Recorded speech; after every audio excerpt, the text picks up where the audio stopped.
Luke chapter 8, 40 through 56. Now when Jesus returned, the crowd welcomed him, for they were all waiting for him. And there was a man named Jairus, who was a ruler of the synagogue. And falling at Jesus' feet, he implored him to come to his house. For he had an only daughter, about 12 years of age, and she was dying. As Jesus went, the people pressed around him. And there was a woman who had a discharge of blood for 12 years. And though she had spent all her living on physicians, she could not be healed by anyone. And she came up behind him and touched the fringe of his garment, and immediately her discharge of blood ceased. And Jesus said, "Who was it that touched me?" When all denied it, Peter said, "Master, the crowds surround you and are pressing in on you." But Jesus said, "Someone touched me, for I perceive that power has gone out from me." And when the woman saw that she was not hidden, she came trembling, and falling down before him, declared in the presence of all the people why she had touched him and how she had been immediately healed. And he said to her, "Daughter, your faith has made you well. Go in peace." While he was still speaking, someone from the ruler's house came and said, "Your daughter is dead. Do not trouble the teacher anymore." But Jesus, on hearing this, answered him, "Do not fear, only believe, and she will be well." And when he came to the house, he allowed no one to enter with him, except Peter and John and James, and the father and mother of the child. And all were weeping and mourning for her. But he said, "Do not weep, for she is not dead, but sleeping." And they laughed at him, knowing that she was dead. But taking her by the hand, he called, saying, "Child, arise." And her spirit returned, and she got up at once. And he directed that something should be given her to eat. And her parents were amazed, but he charged them to tell no one what had happened. I love stories about Jesus because the more that we can know him, the more that we can understand him, the more that we can love him. And the things that you love and the people that you love change how your brain works. It has the power to actually shape your life. In fact, your belief system, to a large measure, comes from three things: who you love, who loves you, and what do you love? Yes, we have a lot of pride that our belief system is all logic.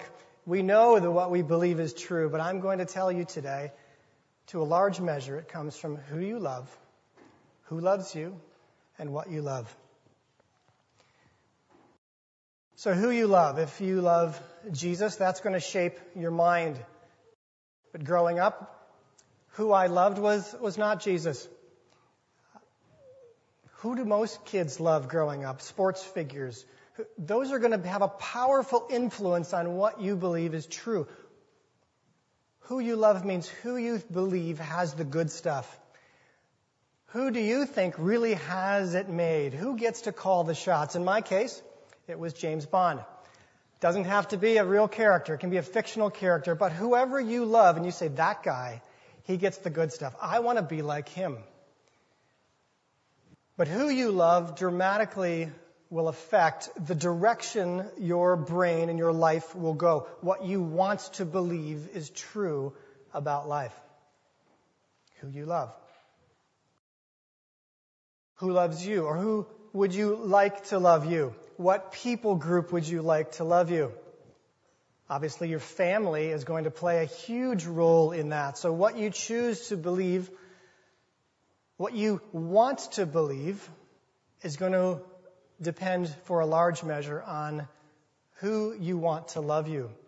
Your social circle, that's going to make a difference. You see, the way the brain works is interesting. You get to choose what you want to believe, and your brain actually will make it true for you. Now, it doesn't mean it is true. It just means it will conveniently exclude all those things that don't agree with what you've chosen to believe, and it will draw in all the things that seem to support what you want to believe. That's why we have so many people believing so many things today. Who you love, who loves you, and what do you love?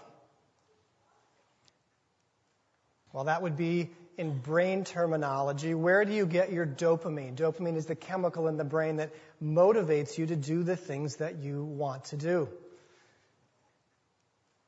In our society, typically, money, sex, power, chocolate, video games, all those things stimulate dopamine in your mind, but if what you want, money, sex, and power, happen to disagree with what Jesus would say about how you should use your money, how you should use your sexuality, how you should use your power, he says things like generosity, integrity, honesty, purity. And then how about for power? How about humility? Not a lot of people would say, that's what I want to believe. I think I've got it better. I think the people I follow have it better. I don't have to go down that path. What you want to believe makes a big difference. Well, as we start looking at this passage, I want to look at some of the characters. We need to look at Jesus and we need to look at Jairus to fully understand the passage. And many of us have preconceived notions about Jesus. I think we miss the fact that he's 30. I mean, people 30, 31, 32, that's about the time they come out of medical school or out of residency, and they think they know a lot. And they're pretty irritating for those of us who are a little older. I don't want you to miss the offensiveness of this. Most of us think of Jesus as about 45 or 50. Now, we know he's in his 30s. He dies at 33. But in our minds, the pictures that we see, some of the stained glass we'll see, he looks 40s. No, 30, 31, 32. So you don't want to miss that. Jet black beard, probably, jet black hair. Very youthful looking, and he's talking to a lot of people who are not so youthful looking. This is going to be a problem. I mean, in the passage we read, they're laughing at him. Now, what is the tension here? Why is there a problem accepting him?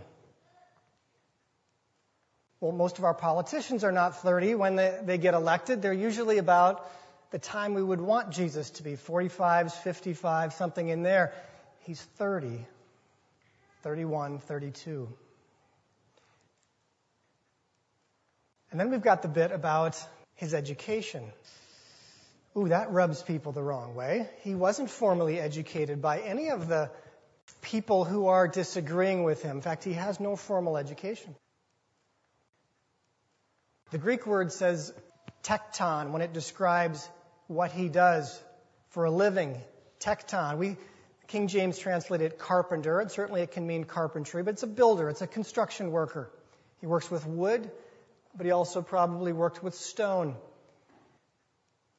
And this construction worker happens to be from Nazareth, not one of the most respected cities. So it would be like a construction worker from Las Vegas, 30 years old, pops up, calls his own disciples. He's healing people without a license. He's preaching without a formal ordination from any governing body. He has no legitimacy stamp from anyone. And a lot of people are following him. And that would make the people who have legitimacy, who went to medical training, who went to theology school, studied under a rabbi, that would make them sort of irritated. How come he's getting all of the attention? You don't want to miss the offensiveness. We also have the fact that he happens to be very, very joyful. In John chapter 15, we read, "These things I have spoken to you, that my joy may be in you, that your joy may be full." Well, that doesn't make sense unless he's full of joy. Full of joy. He's 30. He's uneducated by formal certification processes, and he's full of joy. Well, Jesus is also very peaceful. So we also read in John, "My peace I give to you. My peace I leave with you. My peace I give to you. Not as the world gives, I give to you." Well, if he doesn't have any peace, he doesn't have anything to give you. So this man had tremendous joy, tremendous peace, early 30s, and he's powerful. We get some idea of his personality with the episode in Luke chapter 2 where he's left behind at the temple. 3 days later, his parents find him. I'm reading in Luke chapter 2, verse 48. "And when his parents saw him, they were astonished. And his mother said to him, 'Son, why have you treated us so? Behold, your father and I have been searching for you in great distress.'" Okay, that would be expected. They've went a whole day's journey, can't find your son. Asking among the relatives, probably a little embarrassing. By the way, whose fault is it if a mother loses a son? It's usually people are going to blame the mother, right? So they have to travel all the way back. Probably she's worried about him. Does he have any money? Where is he sleeping? What's going on with... So by the time she gets there, she's actually, seems like she's venting a bit. "Why have you treated us so?" And then Jesus here, it's like he's from another planet. Because he says, "Why were you looking for me? Did you not know that I must be in my Father's house?" And I think when we read this kind of story, we just sort of like, it's like robotic. It doesn't make sense with the scenario. We've got a mother who's lost a child. What is he talking about? Most of us just flip the page. Well, let's just go on to a story I understand. Well, if you do that, you're not alone, because it says, "And they did not understand the saying that he spoke to them." Not even his parents are understanding this. But we know that there's nothing that Jesus says that the Father hasn't told him to say. There's nothing that he does that the Father's not doing. So as I look at these scriptures, I imagine there's a message here he's trying to communicate to his parents. So Jesus, we read in the Gospels, is not the only child of Mary and Joseph. He has 4 other brothers and sisters, so at least 2 girls in the family. So he's one of 7, which would make this scenario also a little bit anxiety-producing. Mary's got other children. She's trying to corral them. She was expecting Jesus to know that they were leaving. And the way I put it together is that Jesus is saying, "Mom, don't you know me? Every time we come to Jerusalem on the holidays, there's only one place that I go. I'm always in the temple. That's all I ever talk about. That's all I ever want to talk about. That's all I ever do. I'm not playing stickball. I'm not at the mall. I go to the temple. Have you not noticed, Mom? In the busyness of life, have you forgotten? Have you forgotten some of the events that happened? Did you not know I would be in my Father's house? Have you forgotten that Joseph is not my father? There was a virgin birth. Remember, Mom? Oh, no, Mary would never forget the virgin birth. She would never forget. Look in Scripture. Look at the people who experienced Jesus' miracles. Peter, he walked on water. He saw. And as soon as stress and fear comes, all your faith goes out the window. He would deny Jesus. He would do all kinds of things. Just because you've had a supernatural experience does not mean that your faith for the rest of your life will remain at that level. Fear has the power to take that away. Perfect love casts out fear, and fear does a pretty good job of removing that perfect love. I wonder if you've gotten so busy, Mom or Dad, that you have also left Jesus behind. And it's making you anxious. Might be taking out some of that anxiety or anger or stress on some of the people in your family. But Jesus is saying, remember who I am. Another picture we get of Jesus in John chapter 18.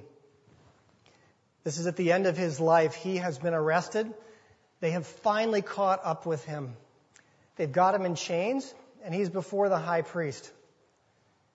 He has been a renegade, sort of a hunted man, running from them, escaping them. He preaches, but they try to arrest him. They never get him. Now they've gotten him. Let's read. The high priest then questioned Jesus about his disciples and his teaching. Jesus answered him, I have spoken openly to the world. I have always taught in the synagogues and in the temple, where all Jews come together. In other words, high priest, I guess you didn't come where all the Jews come. You haven't heard me speak. You see, in that culture, you had to respect your elders, respecting authority figures. And the respect was so absolutely critical. And Jesus, since he has no fear and he tells the truth, everyone takes that as a lack of respect. My father grew up in a Jewish culture in the Mediterranean area, and respect for his parents was absolutely paramount. Even when his father was elderly, he absolutely couldn't question him. He couldn't really even discuss anything with him. He just had to take the word and obey. Well, Jesus breaks with that tradition. And that is irritating to people, especially the people who are in authority. And Jesus said to the high priest, why do you ask me? Ask those who heard me. They know what I said. And when he had said these things, one of the officers standing by struck Jesus with his hand, saying, is that how you answer the high priest? That was the culture. You do not question authority. And Jesus, well, he seems to question authority, especially when their hearts are not really right.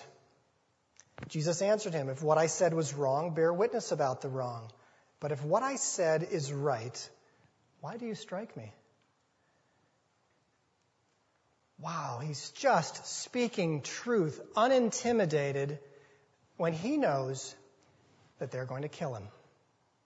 This is amazing faith, and it's amazing beauty. And I want you to see the beauty of Jesus here. So he's going to interact with Jairus. Jairus is a synagogue ruler. He's a wealthy man. He lives in town.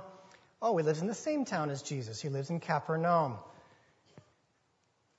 Jesus was born in Bethlehem, raised in Nazareth. Now he lives in Capernaum with Jairus. Jairus is the ruler of that synagogue. Interesting, another man you should know lives in Capernaum. He is called a Centurion. And in Luke chapter 4, we learn that the Centurion's servant was sick. And since the Centurion built the synagogue in Capernaum, of whom Jairus is the ruler, are you getting the connection here? The Centurion calls the elders of the Jews to go and ask Jesus if he can come heal the servant of the Centurion. Jairus may have even been among those who went to Jesus. If not, he certainly heard about it, because the Centurion had said, you don't even need to come under my roof. You actually can just say the word. Jesus says the word, the centurion's servant is healed.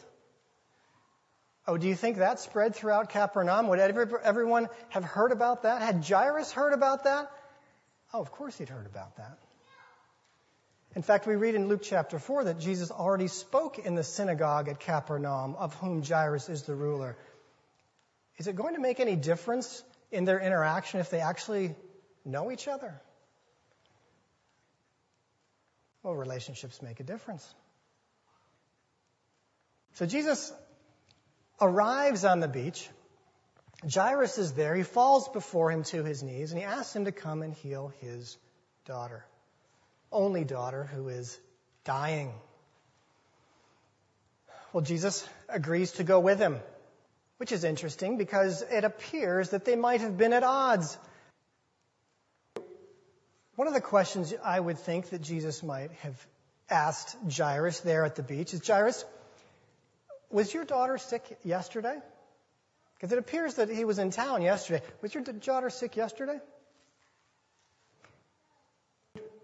It appears that within 30 minutes of Jesus arriving there on the beach, the daughter actually is dead. Jairus, you sort of waited till the last minute. Did she just get sick this morning? Is there a reason you haven't come to me before? Is it common for 12-year-olds to get sick in the morning and to die by 5 in the afternoon? It's extraordinarily rare, possible, but very likely she had been sick before. Day before, week before, I don't know. But is it interesting now that Jairus has to drop to his knees to ask Jesus to come? As if there's something, he has to beg him to come. Well, maybe people have been coming to Jesus all week and say, hey, the synagogue, Jairus' daughter's sick. Have they asked you yet to heal her?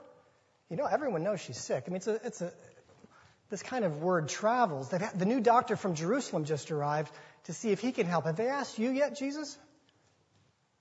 How did that feel?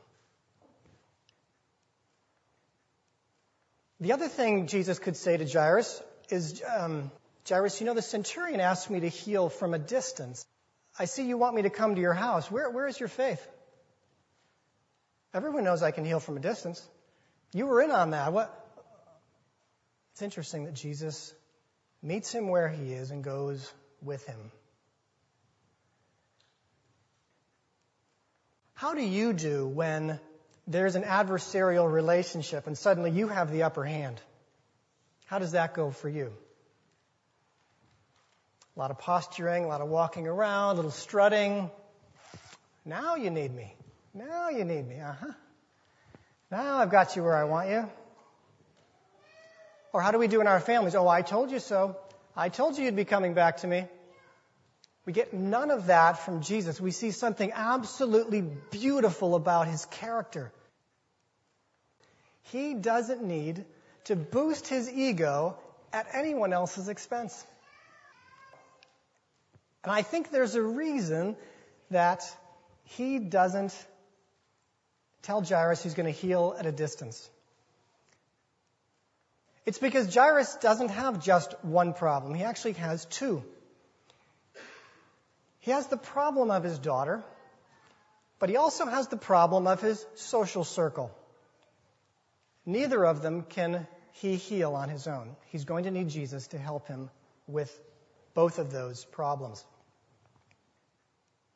And so he goes, and we read on the way that the daughter has actually died. And this messenger, who we might think is really trying to be helpful, telling Jairus, don't bother the teacher anymore. Oh, wait a minute.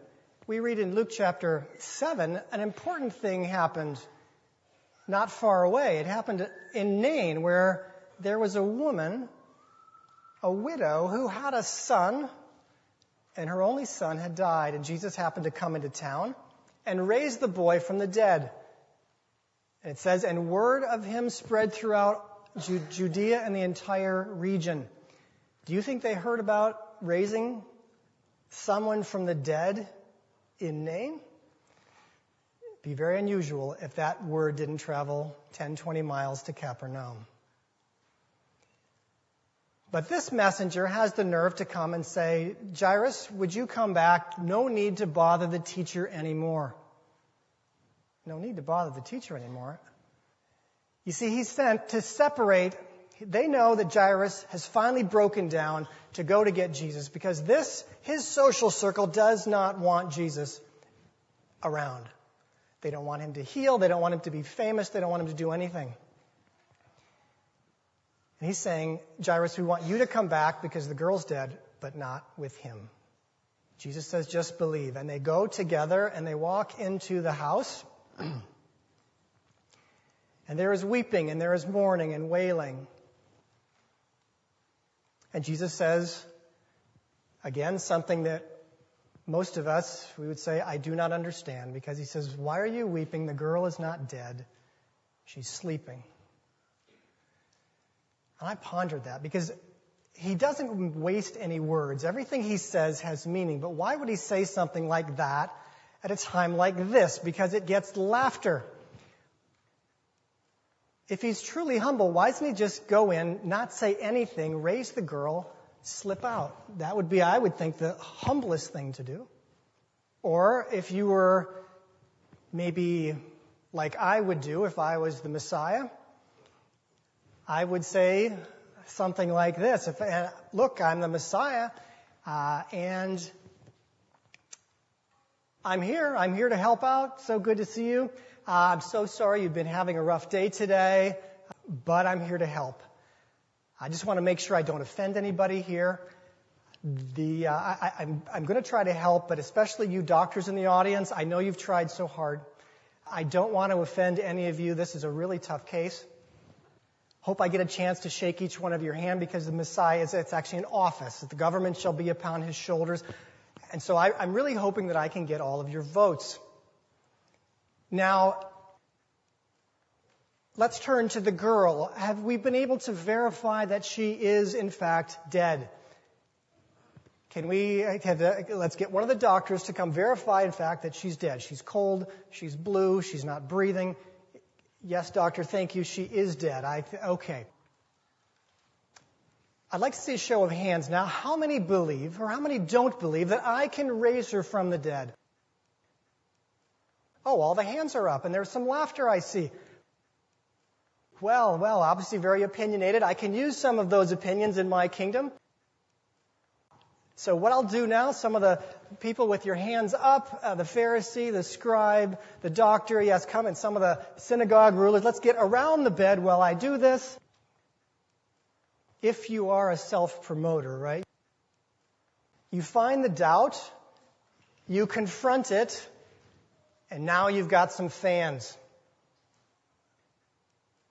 Well, this is really, really strange what Jesus is saying here. She's not dead. She's sleeping. If he wants fans, it's not a way to get yourself fans.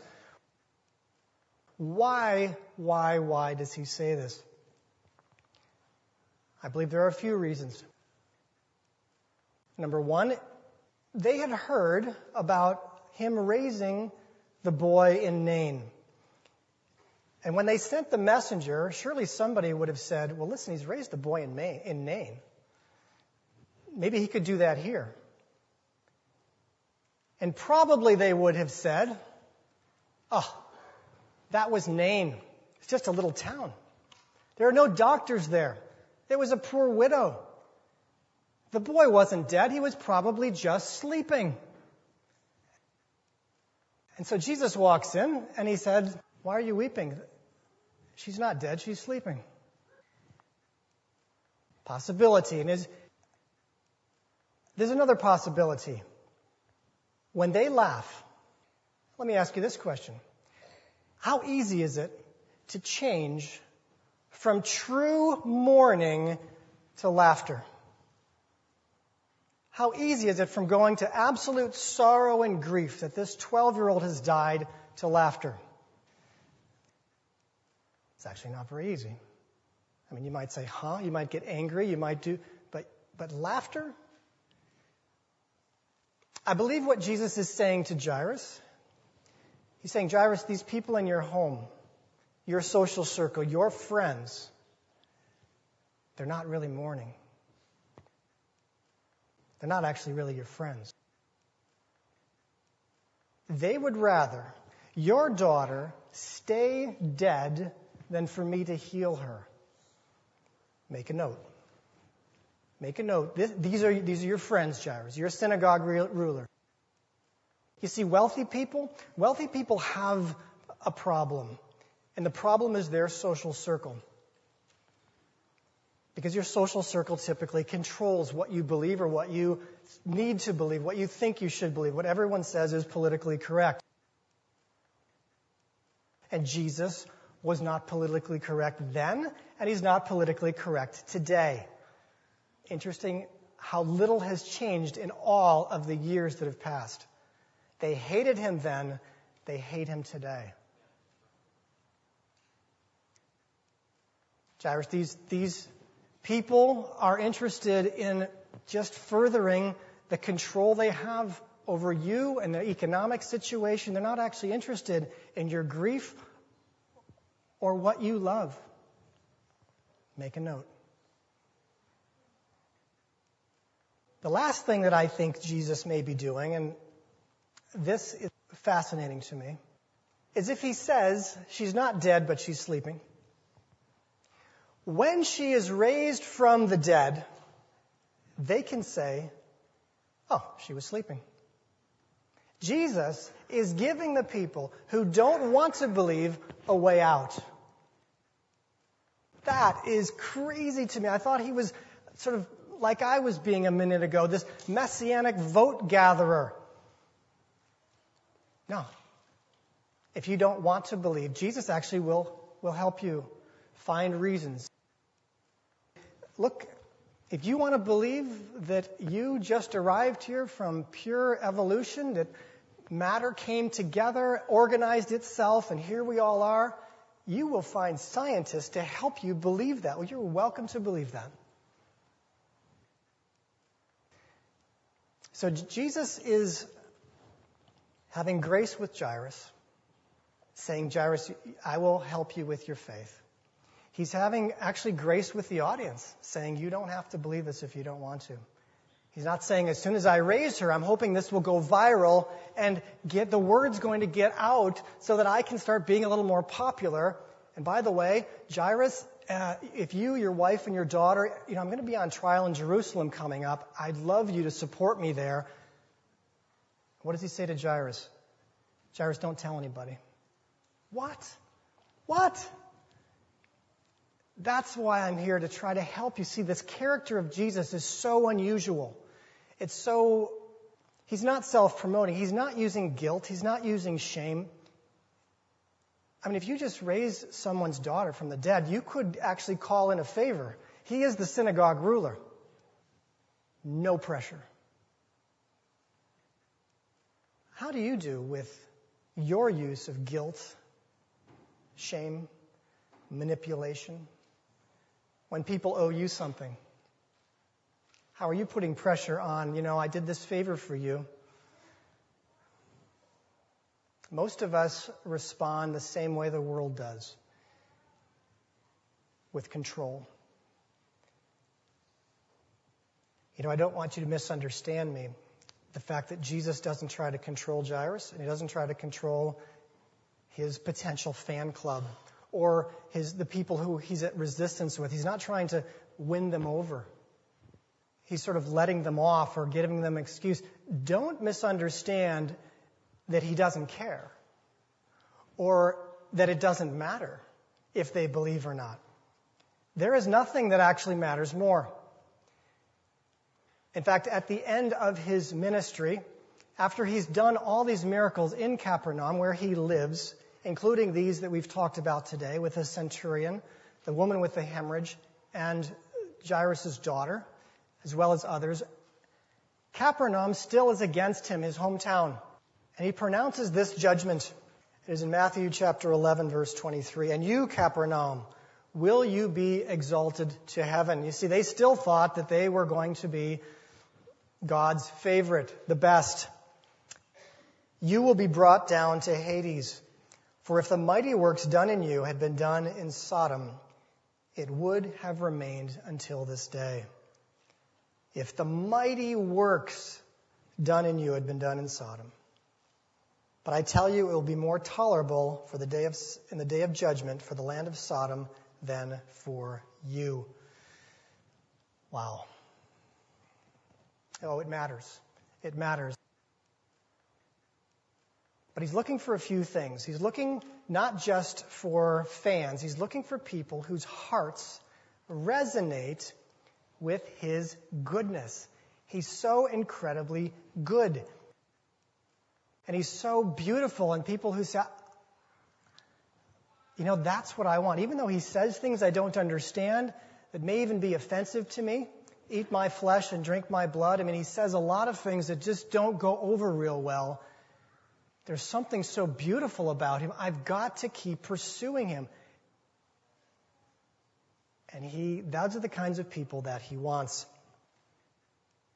And he has the presence. I notice that Jesus has the presence and the poise to go with Jairus, even though it potentially is not necessary. He might be able to heal Jairus' daughter from a distance. Even though he's going into a hostile territory, he agrees to go with him. Could you? Would you do something like that for someone who had heard you speak and had just been filled with animosity or had an adversarial relationship? I want you to remember also that Jesus is offensive. I know that's hard to swallow, but he's a stumbling block, a rock of offense. And if we gather that he actually is 30, 31, 32, uneducated, confronting all of the gray-haired, gray-bearded people, let me ask you something. Is there someone in your life who's hard for you to hear truth from because they are so young, because they are so youthful, because they just came out of their training? I can remember a man I was mentoring, young man, was trying to hurt me and said something like, you're not very joyful. Ooh, I was offended by that, especially when he was so young following the Lord, and I had been doing it for so long. Is it possible someone who had been following God for many years lacks joy? Ooh, but it was true. That was the problem with it. It came from someone's mouth who was really hard to hear it from. Can you hear truth from someone younger? Maybe who doesn't have a degree? Maybe even a little offensive when they say it, but it rings true to you. Can you take that to the Lord? Not that we should just respond to everyone's critiques. Take it to the Lord. Lord, is it true? Am I lacking in joy? Yes, it was true. And I got an opportunity to repent and to start doing things, using thanksgiving, using gratitude to increase my joy instead of always looking for what's happening next. Jesus in this story puts the people out that don't believe. It says he clears the room. He only lets Peter, James, John, mom, and dad in the room with the girl. Why? I think it's because negativity, unbelief, has a powerful effect at holding back the power of God. And I want you to think about, in your social circles, are there some boundaries that you need to set, some negativity that's inhibiting the power of God working through you and through your life and through your family? Your social circle does affect your health, your spiritual health, which we know affects your physical health, as well as the health of your family.